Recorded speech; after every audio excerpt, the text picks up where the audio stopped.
Hello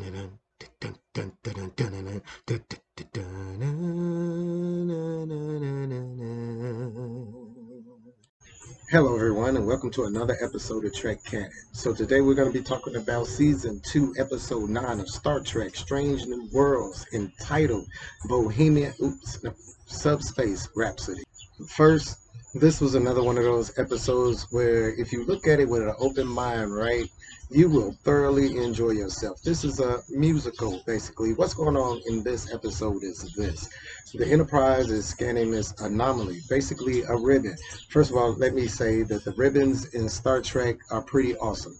You got a musical ribbon, I'm getting ahead of myself, and then you have the Nexus ribbon, which is basically heaven. I wonder sometimes if they have like the anti of those ribbons, something that's like an Event Horizon type ribbon.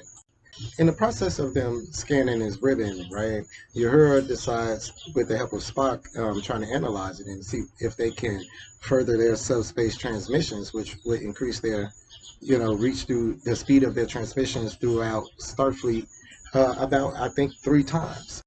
So in the process of trying to figure out how to access this particular potential, Uhura decides to send a song through the rift, thinking that the harmonics would be a way to access its potential. And this is where the shenanigans began. Basically, look, I am going to break this episode down first into the things that I liked and the things that I did not like. First, just a great shout out already off the bat when it was when Uhura was routing the transmissions to everybody, and one of the transmissions she routed was to Nurse Chapel, where they referenced Dr. Corby, where she was waiting on a message from Dr. Corby. Now, for people who don't know who Dr. Corby is, Dr. Corby would end up later having basically intimate relationships with Chapel guy. Chapel just be straight out there sometimes. But anyway, and we're introduced to him in the episode What Our Little Girl's Made Of from the original series. Now, I did say that this is a musical episode. Basically, the vibe that I got from it was kind of like a Xanadu without skates in the universe on a spaceship type thing. First, shout out to all of the composers and the writers who got together and made these songs, right? And then a shout out to everybody who decided to sing them in what sounded like their natural voices. But a special shout out to Leanne, Ortega, Spock, and of course, Uhura, which, I mean, of course, according to Candy, man, Uhura got a voice like an angel. Another thing I loved was the intro, the way they changed it to an a cappella instead of with the normal orchestral type thing that they have with the intro. It was all done a cappella, which was a shout out to the theme of the episode, which I see they doing a lot. If you guys think about the animated episode they had a minute ago with the crossover, they did an animated intro. So shout out to the person who's paying attention to the intro, those little details. Another thing, the fact that Mbenga does not sing. Everybody needs to remember that. Mbenga does not sing. Another one of the things that I liked was the techno babble. It was pretty accurate. You come across what they later find out is an improbability field, which basically is putting them into this musical reality. And to compensate the probability field, they used the Heisenberg compensators, which is part of the transporter, to basically zip it up. Now, if anybody know anything about the Heisenberg compensators and what they do, that is an accurate representation of the type of technology and science used for the type of anomaly and what they were trying to do with it. And by the way, spoilers, but y'all know how I roll. Now, of course, this is another episode where they bring Lieutenant Kirk over, and the way they explain it this time is, since he's becoming the first officer of the Farragut, he's gonna shadow Una and basically learn OJT style how it is to be a first officer. So, of course, we have Lieutenant Kirk in this episode, and it's always a joy to have Lieutenant Kirk in this episode. I think he plays him very well. That being said, it's always awesome to see the OG maintenance shaft from the original series. Whenever they put it in, whenever they showcase it being necessary, is something we always need. Whenever there's a problem with the Enterprise, whenever they need to fix or change something important in the Enterprise, this one particular maintenance shaft is always, so it's always nice to see the OG maintenance shaft back in action. Now, my first thought with when people started breaking out into song, right, was I wonder if anybody else hears this music, right? Here's what's going on. But needless to say, it is a pure musical where everybody knows the song, the harmony, the dance moves, everything. But it's expected because of the type of reality that they're in, which, like I said, is a musical reality. I also love to see James Kirk and Sam Kirk, his brother, in any scene together, man. A chemistry from both of those actors plays well as far as the sibling rivalry that brothers would have. I hear I'm not, blah, blah, blah, blah. Of course, sealing the riff with the Heisenberg compensators doesn't work. And the thing is that I find it surprising that one of the first knee-jerk reactions of Pike was once this didn't work, it ends up, side note, it ends up expanding and starting to travel through Starfleet communications and affect other ships. And the closest ship right now is Captain, what was her name? Batal's ship, which is Pike's girlfriend, is the closest.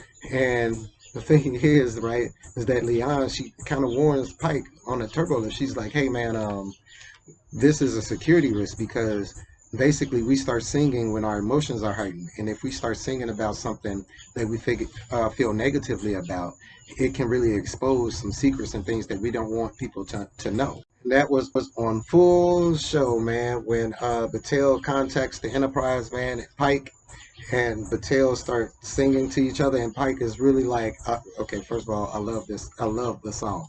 A private conversation, and all men who's been having arguments or about to have arguments with their significant other in public is fully aware of what Pike was going through at this particular time. But it was awesome, and I liked the way that Lieutenant Singh came over and just cut the communications off because he needed he needed a Klondike moment. Is this one part in Uhura's first song, right? Because Uhura is trying to figure out how to basically disarm these things before, guess who? The Klingons start to arrive, because now it's starting to affect a larger area of the Alpha Quadrant and the Beta Quadrant, which means now it's starting to affect the Klingons. And I could only imagine the type of songs that the Klingons were singing, in which case I had thought it would be Klingon opera, but I'm getting ahead of myself.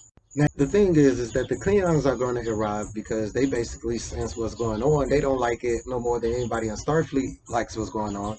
And they have dispatched some Klingon battle cruisers to basically come over there and shoot the rift. Now, they portrayed Klingons sometimes as being so dense, right? When I know for a fact Klingons are intelligent, right?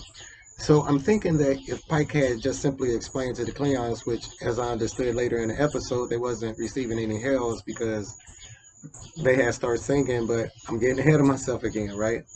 Um, they wasn't receiving hells, but if you could have, I'm pretty sure they reading something, man. You could have said, hey, man, if you shoot this, it's going to blow a whole lot of stuff.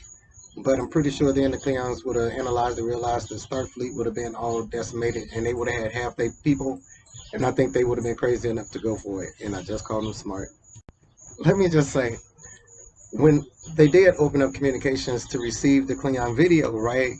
Needless to say, I was supremely surprised when I seen this dude right here, the captain of the Klingon ship. And I was like, is that Martok? Man, do they got Martok? Man, look, J.G. Hertzler is always through everything Star Trek, man. He has played so many characters in Star Trek that, like, he's one of those people that you go to with Star Trek, and I'm happy that they got him to appear in Strange New Worlds, man. Great connection to all things canon. But basically, it's 2 hours before J.G. Hertzler gets to the. I'm sorry, before the Klingon captain gets to the area where they are and basically annihilates everybody. So that's how long they have before they can figure out what to do to shut this thing down without destroying everybody. Through this episode, we have a few subplots going on where one of them, Nurse Chapel, has submitted an application again to join the Vulcan Science Academy, which is a 3-month course. I need to reiterate to everybody that it is a 3-month course. Now, of course, at this time, she's accepted, right? And Spock has been feeling a certain kind of way. First of all, it is crazy for me to even utter the sentence Spock was feeling a certain kind of way about Nurse Chapel, like that's really messing with me. That whole relationship. I'm gonna get to that though, right? But anyway, uh, Uhura finds out that she's like, okay, Spock, this I think this is what we gotta do. We have to basically wait for another song moment to come so that I can scan it, get the wavelength, right? And use that to try to figure out how to make a basically a resonance to shut down this field. So she figures the only way to do that, well, one of the quickest ways to do that was to tell Spock about what's going on with Nurse Chapel and that it's a possibility that she might get accepted, in which case they go to 10 forward, right? And Spock basically confronts her. And Nurse Chapel has said, man, she breaks out into this smooth swing style song, man, where everybody jamming. But the thing is, besides the fact that was a cool moment, Uhura starts off by scanning. She has a tricorder thing out scanning, right, as everything going on. And I thought that was just a cool little touch to have because that's what she was originally doing. Even when everybody because it's a musical reality, everybody joined in and started doing the choreography. She's still doing the choreography, scanning, right? So I thought that was pretty smooth. But that relationship. Everybody had their shining moments. Even Una had a moment where she got to sing and everything like that, perform and do her little rhythmic song. She got a few times actually, one with Kurt, and that was nice too. But this one particular time she's singing when she's talking to Nunya Singh and they start floating. And I was thinking to myself, why in the world are they floating? Like, what laws of the musical reality are allowing them at this particular time to do this when nobody else since this moment and before this moment, none of this has displayed floating abilities? Like, what was up with that? But I guess nobody displayed simultaneous choreography and harmonizing abilities as well. So I guess there you go. Another thing that I got when I was watching this episode and actually all of season 2 so far, right? I was thinking, did they hire the Orville writers to come, or at least half the Orville writers to come over and join season 2 of the writing staff of Star Trek Strange New Worlds? Because it has a lot of elements of humor that you would find in something like Orville. I'm going to have to research that. Another thing I wanted to address was that whole Mac Daddy Captain James T. Kirk thing, right? Because it shows in this episode that Kirk is a one woman man. He may seem like he always flirting, which sometimes he do, I ain't gonna lie. But Kirk is just real charismatic. But there was two things, man, that I thought was, well, three things that I thought was awesome about how they portrayed Kirk and how they put Kirk in the rest of canon. And I'm gonna get to that in a second.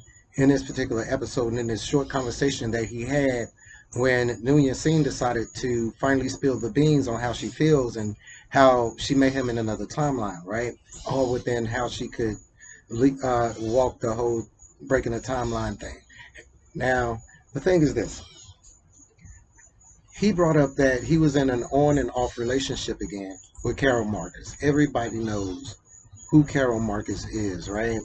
But what struck me interesting in that conversation, in that interaction, right, was one, that he didn't just be like, a lot of people think that Kirk would have just be, running around smashing it. And I've been always saying, no, Kirk, that's not how Kirk is.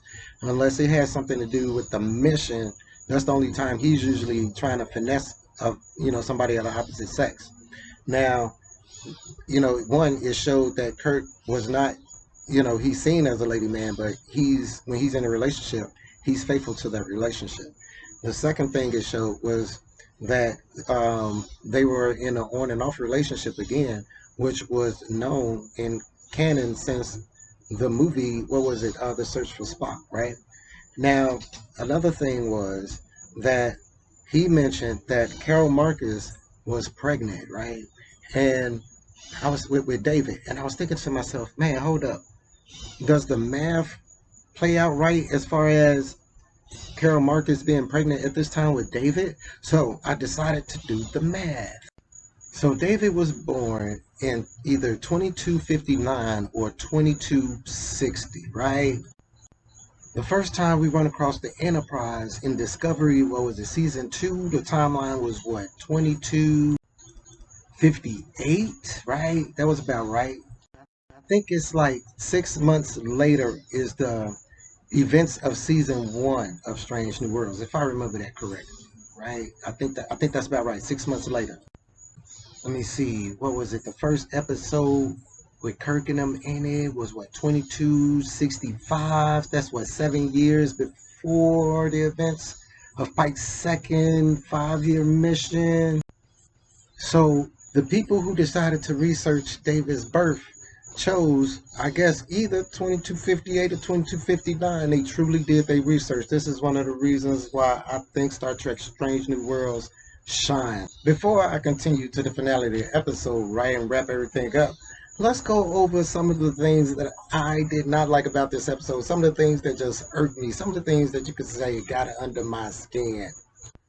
The more and more I think about Spock's relationship with Nurse Chapel, his feelings, oh my God, I have to say that again when talking about Spock, the feelings that he's developing for Nurse Chapel, right? I could totally understand why T'Pring decided to get with homeboy Stun right here. Totally understand that. Not only are you never here, man, but you out there lollygagging with Nurse Chapel, but second of all, isn't, Spock married? He ain't married yet, right? He ain't married yet. No, that's his wife. That's his look. That's his hookup flame thing. Look, check that. That's his Vulcan girl. So how's that logical to be hanging out and developing these feelings for Nurse Chapel, right? So I'm having issues with this. Speaking of Spock, right? Now, later in the episode, Spock and Uhura is trying to figure out what they need to do to send this signal, right? And Spock busts out and starts singing because of how he's feeling about Nurse Chapel leaving, and he don't want her to go. And I was thinking to myself, hold up, hold up, hold up. It's 3 months, Spock, man. Why you being a simp, man? Why they doing my boy Spock like this? He feeling like this because Nurse Chapel gonna be gone for what was it? Yeah, 3 months, man. 90 days, and you feeling like this, going through all this, man. Why you being a hater, man? Spock, why you tripping, man? Spock, why you tripping? He start tripping so much, man, and he decides to just stop what he doing and just walk off. You heard, was like, dude, what is you doing, man? And he just walk off. Next thing that kind of irritated me, right? So they've been doing a lot of time travel, man. They familiar with the time agency, time agents, and all this kind of stuff. If you go to the original series, man, the first time in the original series that they even mentioned time travel, I believe was the episode The Naked Time, right? And where they developed time warp. And all of that stuff kicked off as far as Kirk's knowledge of time travel. So not only are they familiar with the prime directive, and that they even have a temporal prime directive and all this stuff that, like, it's tripping me out. This whole look, it's tripping me. Where's the skirts? Where's the skirts? All the female look, ain't nobody walking around in skirts. Ain't none of the females walking around in skirts. Like even none of the men. Ain't none of the men walking around in skirts. Not that look, neither here nor there. But that's commonplace in Star Trek. You could choose the uniforms, and ain't nobody got skirts. What's going on? Is that like a later thing or something? Like later they adopted, well, these are hot weather Starfleet uniforms and they just happen to be skirts? What? Like, what's going on? I like to see Nguyen Singh, security chief, show off a little bit more of her badassery. Like with Tasha Yar, you know that she was a badass because they showed off and showcased her badassery. I would like for them to do the same thing. They did the same thing with Worf. They do the same thing with most security chiefs. I want them to showcase her badassery more instead of her just kind of walking around being a kind of stoic one of the, stoic. We got a lot about her background, all that stuff, but her in action, why she was chosen as security chief. Maybe going to her having some kind of undercover genetic gifts or something like that, man. Do something. But, look. I think that they should have had more songs that was geared towards the emotional output towards science, though. Maybe more technobabble songs, since it is a science fiction show. A lot of the songs was geared towards their interpersonal relationships, but that's not really what's going on. What's going on is We trying to stop this from happening, and the Cleons is coming over and gonna blow up everything in 2 hours, man. And it's spreading around through the whole fleet and all this stuff. It could be a war going on.